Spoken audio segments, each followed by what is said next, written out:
Jail में अपने पहले दिन ये छोटा भालू एक मुश्किल व्यक्ति था। हालांकि उसे गलत तरीके से दोषी ठहराया गया था, लेकिन उसने पहले ही एक दृश्य बना दिया था। उसे कैदियों की धुलाई करने के लिए नियुक्त किया गया था, लेकिन जैसे ही उसने स्टार्ट बटन दबाया, गंदे कपड़ों का एक पहाड़ नीचे गिर गया और उसे जिंदा दफना दिया। हालात और भी बदतर हो गए। एक लाल बदबूदार जुर्राब उसके मुंह में आ गया। एक लंबे संघर्ष के बाद छोटे भालू ने आखिरकार सब कुछ साफ कर लिया। फिर उसने जल्दी से अपने कपड़े उतारे और उन्हें वॉशिंग मशीन में डाल दिया। जब तक उसे एहसास हुआ, तब तक वो जुर्राब के बारे में भूल चुका था। रेड सॉक्स वॉशर के अंदर घूम रहा था और उछल रहा था। वो दरवाजा खोलने के लिए दौड़ा, लेकिन हैंडल टूट गया। अब ये वास्तव में खत्म हो गया था। जैसा कि उम्मीद थी, सभी कैदी चमकीले गुलाबी रंग की वर्दी पहनकर बाहर आए। गुलाबी रंग के बाहुबली इतने हैरान और गुस्से में थे कि कुछ भी बोल नहीं पाए। छोटे भालू ने ध्यान न देने का नाटक किया और जल्दी से दोपहर के भोजन के लिए बैठ गया।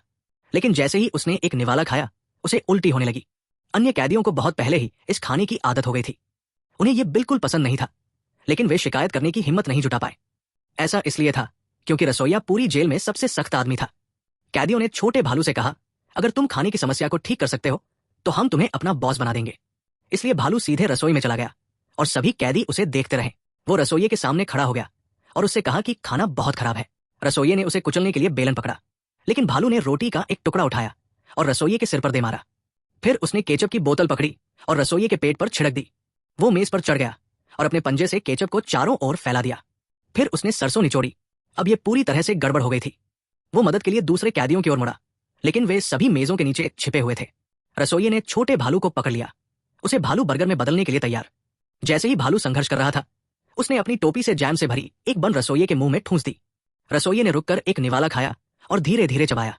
फिर उसने कैदियों की ओर देखा और कहा, अरे ये भालू अब मेरी सुरक्षा में है। बस ऐसे ही छोटा भालू रसोइये का सहायक बन गया। उसे 500 कैदियों के लिए जैम बन बनाने का आदेश दिया गया। भालू ने रसोइये को एक एक करके संतरे छीलते देखा। फिर उसने आह भरी और मदद करने के लिए आगे बढ़ा। उसकी मुट्ठियां जूस बनाने में आश्चर्यजनक रूप से अच्छी थी। घंटों की कड़ी मेहनत के बाद उन्होंने आखिरकार संतरे का जैम बना लिया। कैदियों ने एक निवाला खाया और उनके चेहरे चमक उठे। उन्होंने दिल से ताली बजाई। रसोइया शर्मा गया।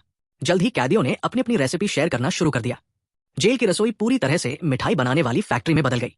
लेकिन कभी ठंडा और शांत रहने वाला डाइनिंग हॉल अब वीकेंड पार्टी जैसा लगने लगा। और ये सब छोटे भालू की बदौलत संभव हुआ।